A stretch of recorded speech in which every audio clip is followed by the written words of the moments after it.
కళ్యాణ్ చాలా సీరియస్ గా రియాక్ట్ అయ్యారు ఇటీవల జరిగిన ఇన్సిడెంట్ కృష్ణలంకకు సంబంధించి. ఎవరైతే సాయి కృష్ణ ఉదంతో ఏదైతే ఉందో ఓకే ఏం జరిగింది ఏంటి అనేది అదే నేపథ్యంలో ఎక్కువగా వేళ్ళన్నీ ఆయన వైపే చూపిస్తున్నాయి, పవన్ కళ్యాణ్ గారి వైపే. ఆ నేపథ్యంలో ఆయన అయిన రియాక్షన్ అసలు ఆంధ్రప్రదేశ్ లో ఈ కులాల గొడవ ఎక్కువైపోయింది, ఆ దరిద్రం వదిలితే గానీ ఆంధ్రప్రదేశ్ బాగుపడదు అంటూ కొన్ని సంచలన వ్యాఖ్యలు చేశారు. అంతేకాదు పార్టీలో ఎంపీలు ఎమ్మెల్యే ఏం చేస్తున్నారు, మీరు ఎందుకు స్పందించలేదు, ఇటువంటి వాటి మీద నేను మాట్లాడాలా, నా వరకు తీసుకురావాలా అంటూ కూడా ఒక అది భావోద్వేగం అనాలో లేదంటే ఆవేశం అనాలో ఆగ్రహం అనాలో తెలియదు కానీ చాలా ఆవేశం ప్రసంగం అయితే కనిపించింది. ఏంటి ఆయన మాటలు వెనక ఆంతర్యం? నేరస్తులను ఎవరిని వదిలిపెట్టేది లేదు, చూస్తూ ఊరుకోమన్నారు. అంటే ఈ ఒక్కడి విషయంలోనే నేరస్తుడిగా చూస్తున్నారా, మిగిలిన వాళ్ళ విషయంలో వాళ్ళు పెద్ద తప్పులు కాదనేది కూడా వినిపిస్తున్న విమర్శలు. వీటన్ని మీద చర్చించే ప్రయత్నం చేద్దాం. సరే, ఒక్కసారిగా చాలా కోపం అయితే వచ్చింది. అంటే అక్కడ ఆయన సిచ్యువేషన్ తగ్గట్టుగా స్పందించారా, లేదంటే ఆయన మీద పార్టీ మీద వస్తున్న ఆరోపణలు రేపు పొద్దున అదే అని ఒక మచ్చ అయిపోతాదేమో అనే భయంతో నిన్న అవి ఆ రకంగా మాట్లాడారా? మొన్న భవిష్యత్తు వ్యూహంతోనే మాట్లాడారు. ఇందులో కూడా వ్యూహమేనా? ఖచ్చితంగా ఆయన చెప్పేదంతా ఆయన వ్యూహాన్ని సరిగ్గా అర్థం చేసుకోలేకపోతున్నది తెలుగుదేశం, వైఎస్ఆర్ కాంగ్రెస్ పార్టీ. ఇప్పుడు ఒక నేరస్తుడిని మనం సహకరించాలా అంటే అరవ శ్రీధర్కి మనం సహకరించినట్ట లేదా? అదే కదా మరి. సరే, అదే అక్రమ సంబంధం అన్నాం అనుకోండి, మరి అక్రమ సంబంధాలన్నీ చట్టబద్ధం చేద్దాం మనం. ఈ నెక్స్ట్ అతను ఎవరు, పంతన్ నానాజీ ఒక డాక్టర్ని అమ్మ నా బూతులు తిట్టాడు. చట్ట ప్రకారం అయితే అతన్ని శిక్షించాలి కదా, ఏం యాక్షన్ తీసుకున్నాం మనం? అతని సారీ చెప్పను అయిపోయింది. పైగా అతను దళిత డాక్టర్, రంగరాయ మెడికల్ కాలేజ్, మీరు కులాన్ని ఎత్తుతున్నారు అంటాడు. ఆ రోజు ఎత్తింది ఆయన ఎత్తితే వాళ్ళు అది అంటారు. వీళ్ళు మాట్లాడేటప్పుడు గిరిజన బాలిక అయినటువంటి సుగాలి ప్రీతి, దళిత డాక్టర్ అయినటువంటి సుధాకరు, దళితుడైనటువంటి సుబ్రహ్మణ్యం అని వాళ్ళు మాట్లాడవచ్చు. అవును, వాళ్ళు మళ్ళీ ఇంకెవరన్నా గనక ఇట్లాగా గిరిజన బిడ్డో దళిత బిడ్డో కాపు బిడ్డ అన్నారు, మీరు ఎట్ట అంటారు, కులపెచ్చ మీకే ఉంది అంటాడు. అది ఆయన స్ట్రాటజీ. ఆయన ఏం మాట్లాడినరే, నా కొడకల్లారా చెప్పు తీసుకు కొడతా, నేల నాకిచ్చేస్తా, కింద కేసి కొడతా, తాట తీస్తా, అదన్నీ మాట్లాడే అర్హత ఆయనకు ఉంటది. జగన్ నోట్లో నుంచి ఇప్పటిదాకా అట్లాంటి మాట ఎప్పుడన్నా వచ్చిందా? మీ తాట తీస్తాను, మీ అంతు చూస్తాను, నేలకేసి నాకిస్తాను, తొక్కి నార తీస్తాను. ఇప్పుడన్నా జగన్ అంటే వాడు రాక్షసుడు అంటారు, అనకపోయినా జగన్ రాక్షసుడు అన్నోళ్ళు మాత్రం దైవదూతలు. అదేది మేకప్ గురించి మాట్లాడతారు, అనిత మేకప్ గురించి అన్నందుకు బాధపడ్డారు. అదే చింతమనేని రజనీ మేకప్ గురించి మాట్లాడితే తప్పు లేదు. అంటే మేము ఏం మాట్లాడినా అవతల వాడు పడటానికి మాత్రమే పుట్టారు. మమ్మల్ని అంటే వాళ్ళు ఉన్మాదులు అవుతారు, విధ్వంసకారులు అవుతారు. ఇది ఒక ఆస్పెక్ట్ మాటల పరంగా తీసేస్తే. ఇందులో వ్యూహం ఏంటంటే ఇక్కడ ఆ అబ్బాయి కాపు అన్నటువంటి పాయింట్తో ఎక్కువగా కాపు సంఘాలు ఈయన రైట్ చేసినాయి. వైసీపీ కాదు ముందు రైట్ చేసి, వాళ్ళ అమ్మ తర్వాత కాపు సంఘాలు వాళ్ళందరూ. కోర్టు అసోసియేషన్ వాళ్ళు ఇతను కాపు అని చెప్పి తీసుకున్నారా, లేకపోతే బార్ అసోసియేషన్ వాళ్ళు ఏమని తీసుకున్నారు? నువ్వు నెల రోజుల పాటు, క్రిందటి నెల 8వ తారీఖు సంఘటన జరిగితే వాళ్ళమ్మ పోలీస్ స్టేషన్ దగ్గరికి వెళ్ళింది, డీజీపీ దగ్గరికి వెళ్ళింది, కమిషనర్ దగ్గరికి వెళ్ళింది, కోర్టు దగ్గరికి వెళ్ళింది. పట్టించుకోనటువంటి ప్రభుత్వం ఉన్నట్ట ఊడినట్ట. వాడు దుర్మార్గుడు, చంపేశాం, సంషేర్గా మగాళ్ళలాగా చెప్పండి, వాడు దుర్మార్గుడు చంపేశాం మేము. ఇప్పుడు ఈయన అంటున్నాడు క్రిమినల్ని నేరగాళ్ళని మేము రానివ్వం, వాళ్ళకి పదవులు ఇవ్వం, పార్టీలో అవకాశం ఉండదు. అలా అనుకుంటే ఎంతమంది క్రిమినల్, ఎంతమంది నేరగాళ్ళు, వాళ్ళ దాంట్లో ఎక్కడెందుకు ఈయన మీద 8 కేసులు ఉన్నాయి కదా. అవును, కేసు ఉంటే క్రిమినల్ అనేటటువంటి తప్పన్న సంగతి ఆయనకి తెలియకపోవడం ఎవడేం చేయలేడు. కేసు పెట్టడం వాళ్ళ రోజున 100 కేసులు పెట్టారు, దొంగ కేసులు, ఒక్కొక్కడి మీద 100 కేసులు పెట్టారు. అవన్నీ కేసులు కాబట్టి అంటే కనుక అసలు రాజకీయాలు ఎవడు ఉండడు, ఒక్కడు కూడా రాజకీయాల్లో ఉండడు. ఎందుకంటే రాజకీయాలు ఇప్పుడు నువ్వు అధికార పార్టీలో ఉన్నావు, ప్రత్యర్థుల మీద 100,000 కేసులు తప్పుడు కేసులు పెడుతున్నావు. మరి వాళ్ళందరూ తప్పుడు వాళ్ళు అయిపోతారు నువ్వు పెట్టారని. నువ్వేమని చెప్పావు ఇంతకుముందు జగన్ వాళ్ళ టైంలో మా మీద తప్పుడు కేసులు పెట్టారు. మరి తప్పుడా ఒప్పుడా అన్నటువంటి తేల్చేది ఎవరు? కోర్టు. కోర్టు శిక్షించాక కనుక ఆ శిక్ష పడ్డోడు నేరస్తుడు అని చెప్తే తప్పులేదు. అంతేగా, ఆరోపించబడినటువంటి సందర్భంలో బోల్డ్ ఉంటాయి ఇష్యూస్. ఇప్పుడు ప్రభుత్వ కార్యాలయ ధ్వంసం అంటారు నువ్వు ధర్నా చేస్తే, అది ఆలోచించాలా. అంటే మనం లోక జ్ఞానం ఉండాలా, రాజకీయ జ్ఞానం ఉండాలి, సామాజిక పరిజ్ఞానం ఉండాలి. కానీ ఎవరో పైన చెప్పే మాటల మీద మనం డిపెండ్ కాకూడదు. అయితే అవన్నీ తెలియనంత పిచ్చోడు కాదు, అమాయకుడు కాదు. ఆయన స్ట్రాటజీ ఇందులో ఏంటంటే, ఒకటి ప్రతిపక్షం అధికార పక్షం రెండు కూడా కాంగ్రెసే పాత్ర పోషిస్తుంది. మీరు అబ్జర్వ్ చేస్తే కాంగ్రెస్ వాళ్ళని ప్రభుత్వాన్ని తిట్టేది కాంగ్రెస్ వాళ్ళు ఎక్కువ బయట వాళ్ళకంటే. అది కర్ణాటకలో చూసినా తెలంగాణలో చూసినా. ఆ ఇది ఈయన పొడికి పుచ్చుకున్నారు కూటమిలో. ఇదివరకు కమ్యూనిస్టులు తెలుగుదేశంతో మద్దతుతో పోటీ చేసినా కూడా గెలిచినా కూడా ఆ తర్వాత రోజు ఒకటేలెత్తి చూపెడతా ఉంటారు. చూపెట్టి మేము కరెక్ట్ అయిన వాళ్ళం అని చెప్తుంటారు. సేమ్ ఇప్పుడు ఈయన చెప్పేది. చంద్రబాబు నాయుడు ఆ అబ్బాయి వాళ్ళ అమ్మని పిలిచింది తెలియదు. అప్పుడు మీరు పిలవకుండా ఎందుకు చెప్పలేదు? అసలు ఈ కేసు వెలుగులోకి రాగానే ఫస్ట్ స్పందించాల్సింది ఎవరు? ఈయన స్పందించారు. ఎందుకంటే ఈయన పార్టీ కార్యకర్త కాబట్టి. అది వీళ్ళ పార్టీ కార్యకర్తను అతను అడిగిన తర్వాత దానికి నేరస్తులు నేను అట్ట వెనకేసుకొస్తానంటే మరి నువ్వు ఎందుకు అరవచ్చులేదని వెనకేసుకొచ్చావు? ఎందుకు అతను ఎవరు కిరణ్ రాయల్ వెనకేసుకొచ్చావు? అంటే ఒక రకంగా ఇప్పుడు చంద్రబాబు గారు చేసింది కూడా తప్పేనా? అంతే కదా. మాటలు బట్టి చూస్తే అంటే ఒక నేరస్తులకు సంబంధించిన కుటుంబాన్ని పిలిచి భరోసా ఇచ్చి మేము మీకు న్యాయం చేస్తానని చెప్పడం అది కూడా తప్పేనా? అక్కడే నేను చెప్పింది వ్యూహం అన్నది. అందుకే ఇక్కడ ఏంటంటే నేనైతే చాలా స్ట్రాంగ్గా ఉండేవాడిని.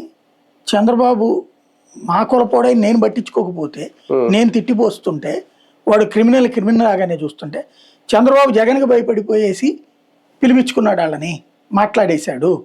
అందుకని నేను ఇక్కడి నుంచి నేరాల విషయంలో నేరస్తుల విషయంలో స్పందించేటప్పుడు బాబుకు కూడా చెప్పను. అంటే బాబు కూడా నేరస్తుల విషయంలో భయపడతాడు జగన్కి, నేను భయపడనోడిని. అది అతను ఇవ్వదలుచుకున్న సందేశం, సంకేతం. నేను అట్లాగే తన నాయకుల్ని కూడా ముందు మీరు ప్రతి దాంట్లో రెచ్చిపోండి, తిట్టేయండి అంతే. మీరు ఎందుకు తిట్టట్లేదు, మీకు ఎందుకు చేత కావట్లేదు అంటున్నాడు. అక్కడ ఆయన గ్రహించాల్సింది ఏంటంటే ఇప్పుడు ఇదే విషయంలో ఏమని స్పందించాలి? ప్రాక్టికల్గా ఆలోచిద్దాం. అనంతబాబు అనేటటువంటి వాడు సుబ్రహ్మణ్యం శవాన్ని ఇంటి దగ్గరికి తీసుకెళ్ళి డోర్ డెలివరీ చేశారు. అతను నిజంగా వదిలేదలుచుకుంటే అక్కడే వదిలేయచ్చు. కొట్టిన మాట వాస్తవం. కొట్టినప్పుడు చంపాలని కొట్టి ఉండడు అతను. కొట్టుంటే కనుక శవాన్ని తీసుకెళ్ళడు కదా. అక్కడేదో తగిలితేనే చనిపోయి ఉంటాడు. ఆ చనిపోయగానే భయపడి వదిలేసి వెళ్ళిపోకుండా తీసుకెళ్లి పెట్టాడు. రైట్, అది మర్డర్ చేసింది మర్డర్ కాదని ఎవడంటాడు?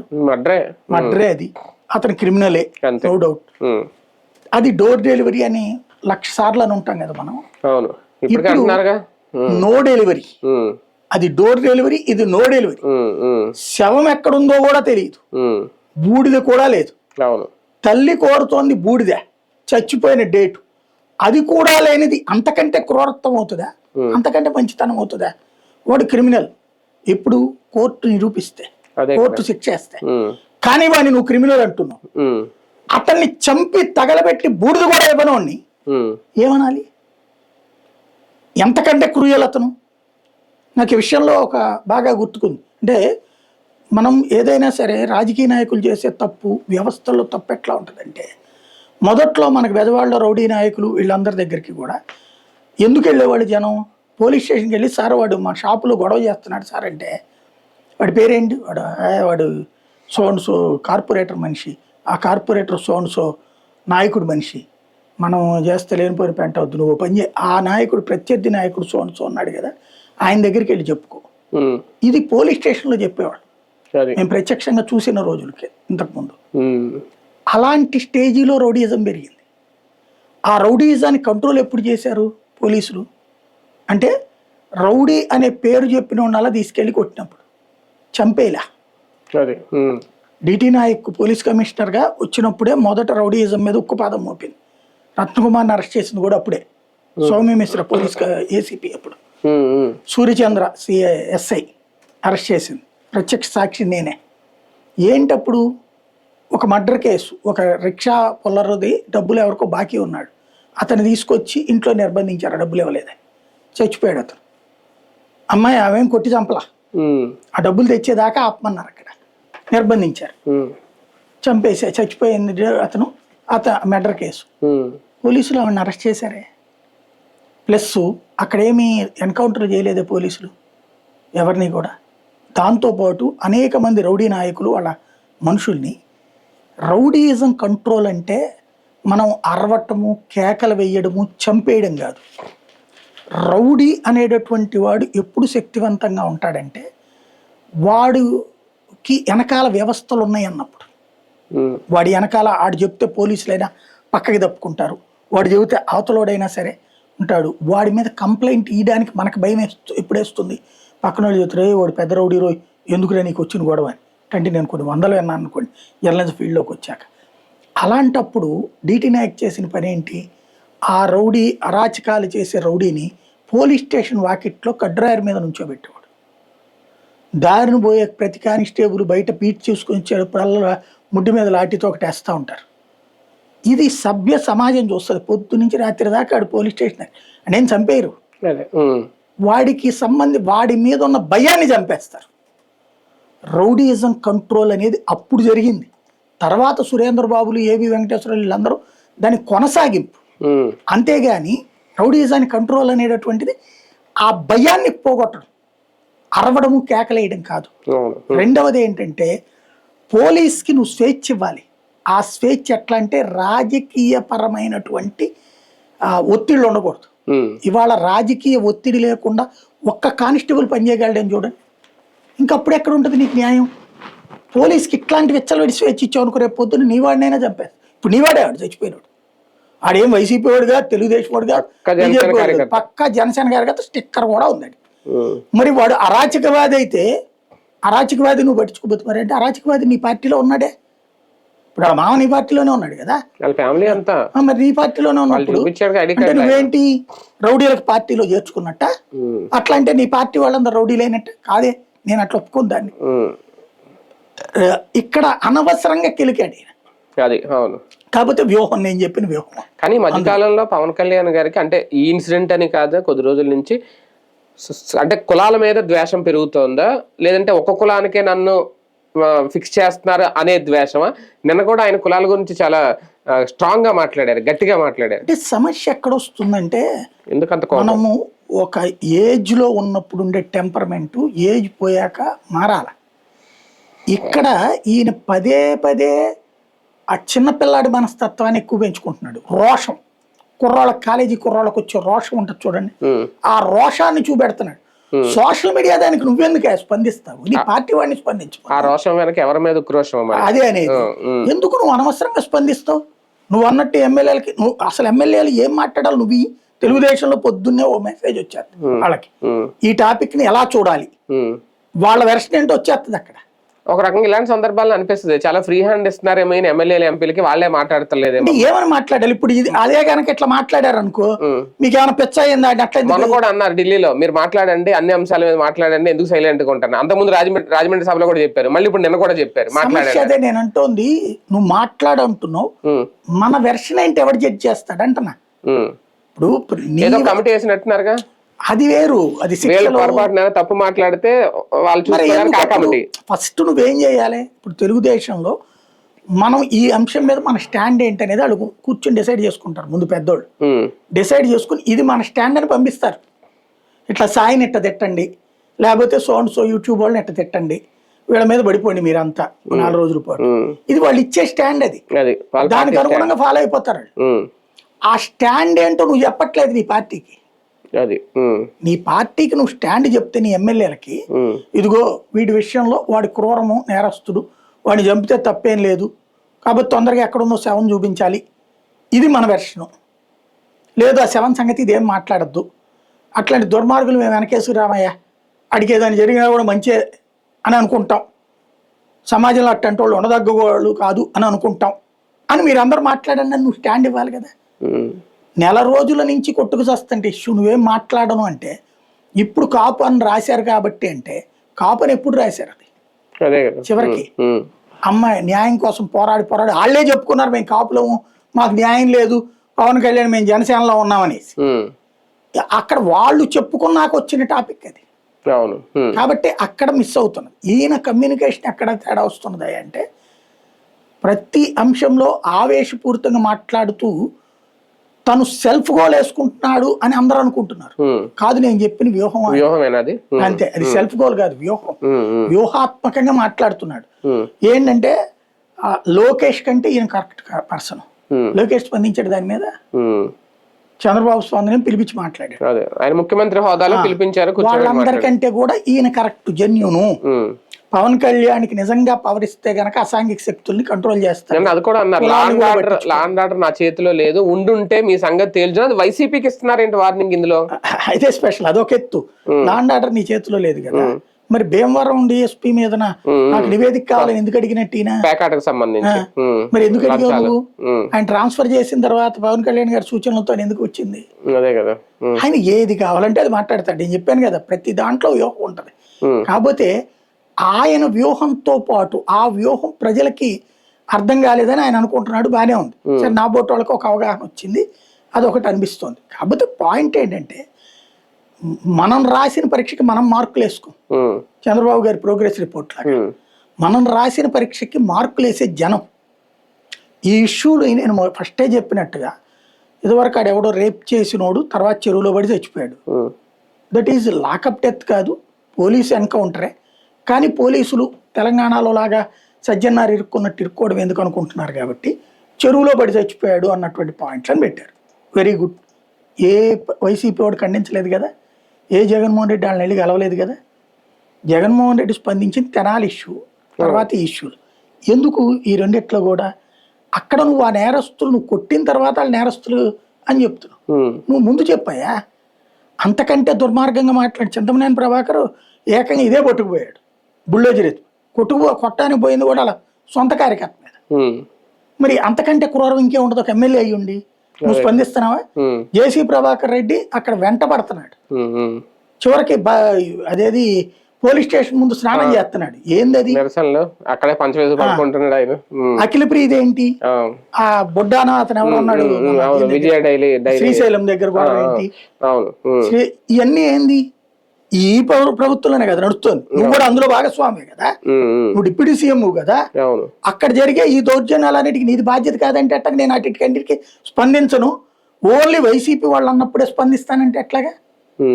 వైసీపీ గురించి, వైసీపీ ఎట్టి పరిస్థితులు అధికారం రాదు. నెక్స్ట్ ఒకవేళ వచ్చినా సరే మేము తొక్కుపెట్టి నారదీస్తాం ఒకవేళ అధికారంలోకి వచ్చినా సరే. అంటే కాపు సామాజిక వర్గాన్నో లేదంటే జనసేనలోనో కాపు నాయకులను వైసీపీ నాయకులు రెచ్చగొడుతున్నారనా, లేదంటే వాళ్ళ వైపుకి వెళ్తున్నారా ఏంటి? దీనికి దానికి లింకు ఆక్రోశం, అది కూడా వ్యూహమా? కొంచెం అది వ్యూహమే. రేపు మళ్ళీ ఆయనే చెప్పినట్టు నేను గెలవచ్చు ఓడచ్చు, ఆయనకి అందుకు కూడా ప్రిపేర్ అయిపోయాడు. వైసీపీ కూడా గెలవచ్చు ఒకవేళ, ఇప్పుడు ఆయన అధికారంలో రావచ్చు ఒకవేళ వచ్చినా సరే. అంటే వచ్చినప్పుడు మళ్ళీ మా జోలికి రాబాకండి, మేము ఇప్పుడు మిమ్మల్ని హింసిస్తాడు, ఆ హింసకి మాకు సంబంధం లేదు జనసేనకి, అది టీడీపీది హింస. మీరు టీడీపీ జోలికి వెళ్తే పర్లేదు, మా వాళ్ళ జోలికి కానీ మా బ్యాచ్ జోలికి వస్తే మాత్రం ఊరుకోను నేను. అప్పుడు అంటే అది తొక్కడం ఏంటో తీయడం ఏంటో నాకు ఇప్పటికీ అర్థం కాదు. అంటే మనం ఏమన్నా అదేది జంతువులకి సంబంధించిన చర్మాలు ఒలిచే వృత్తిలో ఉన్నామా ఏంది? ఇంకోటి ఏం తెస్తావు నువ్వు? తొక్క తోలు నారా. ఇప్పుడు నువ్వు ఏం చేసావు? పోలీసులతో కొట్టించావు, వాడు రేపు పోలీసులతోనే కొట్టిస్తాడు. నువ్వు పోలీసుల్ని ముందే బెదిరిస్తున్నారు, భవిష్యత్తులో మా వాళ్ళని కొడితే ఆ తర్వాత నేను మిమ్మల్ని చూసుకుంటానని. అంటే భవిష్యత్తులో మళ్ళీ నేను సీఎం అవుతాను అప్పుడు మిమ్మల్ని గుర్తుపెట్టుకుంటా అని చెప్తున్నాడు. అది వ్యూహమే, చాలా దీర్ఘకాలిక వ్యూహం. దీర్ఘకాలిక వ్యూహం. ఆయనంతా కూడా ఒకటే గ్రహించేశాడు, సింగిల్ గా డైరెక్ట్గా వెళ్తే గెలవలేము, జగన్ అనేటువంటి ఖాళీ చేసేస్తే ఆ ప్లేస్ లో నేను అయిపోతాను. అక్కడ ఆయన వ్యూహ వైఫల్యం ఉంది. ఎందుకంటే జగన్ ఓటర్ పొరపాటును కూడా ఇతని వైపుకి రారు. ఎస్సీ ఎస్టీ మైనారిటీలు వాళ్ళకి ఆ కులం అనేది కాదు అక్కడ బేసిక్. రెడ్డి గాని సమస్య ఏంటంటే వాళ్ళు జగన్ ని ప్రేమించేవాడు పవన్ ని సచ్చినా ప్రేమించాడు, పవన్ ని ప్రేమిస్తున్నాడు జగన్ ని సచ్చినా ప్రేమించాడు, అంతేగా. అద్వేషమే ఉంటుంది. బాబు గారిని ప్రేమించే వాళ్ళు ఇంకా జగన్ ప్రేమించారు కదా. తటస్థులది మాత్రమే లెక్క. ఈయన అక్కడ వ్యూహాత్మక పొరపాటు అది భవిష్యత్తులో తెలుసుకుంటాడు. ఇప్పటికిప్పుడు ఎప్పుడు కూడా మనం ఫీల్డ్ లో సీరియస్ గా ఉన్నప్పుడు ఎప్పుడు తెలియదు, మనలాంటి వాళ్ళని చెప్పినా అర్థం చేసుకోరు. వాళ్ళు వ్యూహంలో విఫలం అవుతారు అన్నటువంటిది ఓడిపోయిన రోజును తెలుసుకుని మీద అప్పుడు వినుంటే బాగుండదు. నేను చాలా మంది నాయకులతో విన్నా, ఇప్పుడు వైసీపీ వాళ్ళు కూడా మీరు ఆ రోజు చేసిన వీడియోలు చూసాను, మేము మారితే బాగుండేదండి, మా జగన్ గారికి అది ఎవరైనా చెప్తే బాగుండేదండి అని చెప్తున్నారు. మంచిది, అది మీ గర్మంట. కానీ పవన్ కళ్యాణ్ గారి పాలిటిక్స్ చాలా క్రిటికల్ గా మారిపోయినాయి. అది ఈ మధ్య కాలంలో బాగా ఎక్కువగా ఈ ఒక నెల ఈ రోజుల నుంచి అది వీళ్ళ జన సైనికులు కన్ఫ్యూజ్ లో పడేస్తున్నాయి, ఏం చేయాలి తెలియక. సమస్య ఎక్కడ వస్తుందంటే సోషల్ మీడియా పాలిటిక్స్ చేస్తున్నాడు ఆయన. You are the leader, leadership politics చేయాలి. సోషల్ మీడియాలో వచ్చే వార్తలకు నువ్వు స్పందిస్తుంటే సోషల్ మీడియా ఒక ఆల్గారిథం ఉంటుంది. పాజిటివ్ నెగిటివ్, ఒక బ్యాచ్ పాజిటివ్ ఉంటారు, ఒక బ్యాచ్ నెగిటివ్ ఉంటుంది. లెట్ దెమ్ డిస్కస్, వాళ్ళని చర్చించుకొని మధ్యలో నువ్వెందుకు దూరతావు? ఆ చర్చల్లోని సారాంశం ఏది మంచిది అనేది నువ్వు గ్రహించు. అది లీడర్షిప్ ఉండాల్సి. చంద్రబాబు ఏమైనా పిచ్చోడైంది? నేను బాబు చూస్తా చాలాసార్లు, బాబుది, లోకేష్ది, వీళ్ళది, పవన్ కళ్యాణ్ వీళ్ళ స్టేట్మెంట్లు ఏయో వేస్తారు కదా, వీళ్ళు చేసాం ఇది చేసామని కింద, బా సార్ మీరు దేవుడు సార్, మీరు దేవుడు సార్ అని పవన్ కళ్యాణ్ దానికి వస్తాయి, మీరు అసలు ప్రపంచానికి మీరే దేవుడు సార్ అని. చంద్రబాబు నాయుడు దాని కింద అయితే 100% బూతులే వస్తాయి. నువ్వు దాంతోపాటు రిక్వెస్ట్లు వస్తాయి, సార్ మీరు మాకు జీతాలు ఇవ్వట్లేదు సార్, టైంకి మమ్మల్ని పర్మనెంట్ చేయండి సార్, అట్లాగే మీ నీలాంటోడు ఇట్లా అబద్ధాలు చెప్తాడు, ఇట్లాంటివి 100 ఉంటాయి. దానికి ఏమైనా బాబు గారు ఆగిపోతున్నారా స్పందించడం మానేసి? నిన్న అదేదో వీడియో చేశారు, వాళ్ళ ఆవిడికి ఫోన్ చేసి నూనె ఏదో ఇక్కడ ఉన్నాయి అంటే మీరేం బేరం ఆడకుండా కొనుక్కురండి అని చెప్పింది. దాని కింద బూతులు తిడతా పెట్టారు. నాకైతే అది మంచి అనిపించింది, అంటే నువ్వు నాటిస్తున్నావు ఇదని. కానీ ఓ చంద్రబాబు లాంటోడు అట్లాంటి వ్యాపారస్తుని ప్రమోట్ చేయడం మంచిదే. ఇప్పుడు చేపల దాన్ని కూడా నేను వెక్కిరించను, ఎందుకంటే ఆయా సామాజిక వర్గాలను అసలు మనం పట్టించుకోవడం మానేసాం, వాళ్ళ వ్యాపారాలు మనం లెక్క చేయడం మానేసాం. మొన్న మధ్యన ముంజలు తిన్నారు, గుడ్. ఒక పెద్ద ఆయన నిన్న ఆయిల్ దగ్గర, అంటే నాకు తెలిసిన సమాచారం, ఇది ఎంతవరకు కరెక్ట్ నాకు తెలియదు కానీ, ఆయిల్ వ్యాపారి వైసీపీకి సంబంధించిన వ్యక్తి అట, విడుదల రజనీ గారి దగ్గర వెనకాల ఉంటాడంట ఒక అనుచరుల్లో, వాళ్ళదంట అది. వీళ్ళు మామూలుగా ఏం తెలియకుండానే, అంటే అది ప్రీ ప్లాన్డ్ అని నేను కాదని అన్న కానీ, ఈయన ఆగి అక్కడ కొన్నారు ఆయిల్ అనేది కూడా ఒక ఇది ఉంది. మరి అది ఎంతవరకు వాస్తవం తెలియదు. అక్కడ పార్టీ చూడలేదు, అదే అంటున్నాను నేను, వ్యాపారం అంతే. కాబట్టి నేను అనేది ఏంటంటే, అక్కడ కింద నేను అనే కామెంట్స్ వాళ్ళు చాలా మంది తిట్టిన వాళ్ళు ఉన్నారు, కానీ నాకైతే పాజిటివ్ అనిపించింది. అక్కడ తిట్టాలని పనే ఉంది, ఆయన మంచిది. భువనేశ్వర్ గారు కూడా జోక్యం చూసుకుని చక్కగా చెప్పారు. ఇంకోటి అలాంటి, ఇప్పుడు ఈ తరపోళ్ళు ఎక్కువగా ఫాలో అవుతుంది రీల్స్, ఆయన రీల్స్ కూడా చేస్తున్నాడు ఈ వయసులో. అదే అంటున్నారు, జన్జీని ఫాలో అవుతున్నారు. అది అట్లాగా మనం థింక్ చెయ్యాలి దాంట్లో, అంతే. అవును, ఈయన ప్రతిదానికి సోషల్ మీడియాలోనే ఇప్పుడు ఈ గొడవ అంతా. అయితే ఏమొచ్చింది, నువ్వు కాపు పోయి ఏం చేస్తున్నావు అని ఏమన్నా వైసీపీ వాడు అడిగాడు, జగన్ అడిగాడా? జగన్ నువ్వు కాపు బిడ్డకి ఇట్లాగా అన్యాయం చేసావు పవన్ అని ఏమన్నా అన్నాడా? మొన్న వెళ్ళాడు కదా జగన్, పవన్ పేరు ఒక్కసారి ఎత్తాడు అతను, పవన్ పేరు ఒక్క ముక్క ఎత్తల, జనసేన పేరు కూడా ఎత్తల. ఒకసారి క్రాస్ చెక్ చేసుకోండి. ప్రభుత్వాన్ని అన్నాడు, చంద్రబాబుని అన్నాడు, పోలీసింగ్ అన్నాడు జగన్. నువ్వెందుకు దాంట్లో వైసీపీని తీసుకొస్తున్నావు? అదే కదా, అనవసరం. జగన్ ఎందుకు మాట్లాడతావు? వైసీపీ నాయకులకు ఎందుకు? అదే కదా అసలు ఎందుకు అంటే ఈయన కాన్సెప్ట్ ఏంటంటే, నేను ఎంతో ముందు కూడా చెప్పా, అది వ్యూహమే దీర్ఘకాలిక. ఏంటంటే కాపు సామాజిక వర్గం ప్రతిసారి ఒక్కొక్క వైపుకి వెళ్తోంది, ఒకసారి టీడీపీకి, ఒకసారి వైసీపీకి, అది వరకు కాంగ్రెస్ టీడీపీకి. అలా వెళ్ళని వాళ్ళు కాపు సామాజిక వర్గం ఎటుంటే అటోళ్ళే గెలుస్తున్నారు. వీళ్ళు గొడవ ఎవరికి ఉంటది? కమ్మ సామాజిక వర్గానికి, రెడ్డి సామాజిక వర్గానికి ఉంటది అధికారమైనటువంటి రాజకీయ గొడవ. కాపు సామాజిక వర్గం తటస్థులుగా ఉంటూ అటు ఇటు అవుతున్నారు. కాబట్టి ఇక సచ్చినా వెళ్లకుండా ఉండటానికి వాళ్ళల్లో అణువణువున జగన్ మీద ద్వేషాన్ని పెంచుతున్నాడు. అది దీర్ఘకాలిక వ్యూహం. కమ్మకి రెడ్డికి, రెడ్డికి కమ్మకి మధ్యన ఉన్నటువంటి ద్వేషాన్ని, కాపులకి కూడా రెడ్ల పట్ల ద్వేషాన్ని, వైసీపీ పట్ల ద్వేషాన్ని, జగన్ పట్ల ద్వేషాన్ని. నీకు నువ్వు చంద్రబాబు దగ్గరికి వెళ్ళకపోతే నా దగ్గరికి రాగాని జగన్ దగ్గరికి వెళ్ళకు. జగన్ మన కులానికి అందరికి ద్రోహి, నన్ను తిట్టాడంటే మన కులాన్ని తిట్టినట్టే, వైసీపీ వాళ్ళు నన్ను అన్నారంటే మిమ్మల్ని అందరూ. కానీ ఈ వ్యూహం అంతా కాపు సామాజిక ఒకవేళ అర్థం చేసుకోకపోతే రేపు మన కలిసి వచ్చిన ఓటు బ్యాంక్ కొంచెమైనా దూరం అవుదా? అంటే సమస్య ఒక్కటే, పవన్ కళ్యాణ్ ఆలోచన ఏంటంటే, నేను ఓన్ చేసేసుకున్నాను ఆల్రెడీ నా కులం మొత్తాన్ని. కమ్మోళ్ళకి ఎట్లయితే 90% మంది చంద్రబాబుకి, రెడ్లో 90% మంది జగన్కే ఉంటారు, కాపులకి 90% మంది నాతోనే ఉంటారు.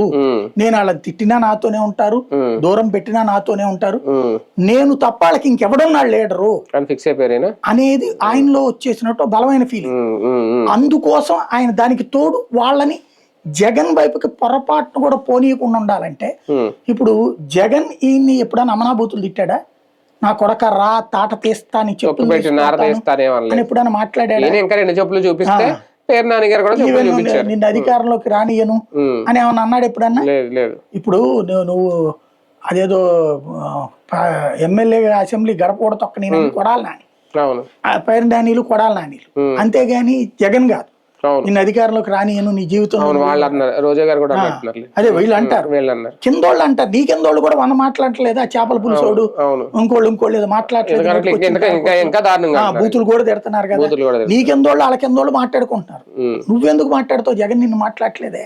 అదే కదా ఆ కాన్సెప్ట్లు అంటే ఈయన కాన్సెప్ట్, ఈయన ఒక మాట అంటాడు, వైసీపీ ఈయన అదొక స్ట్రాటజీ.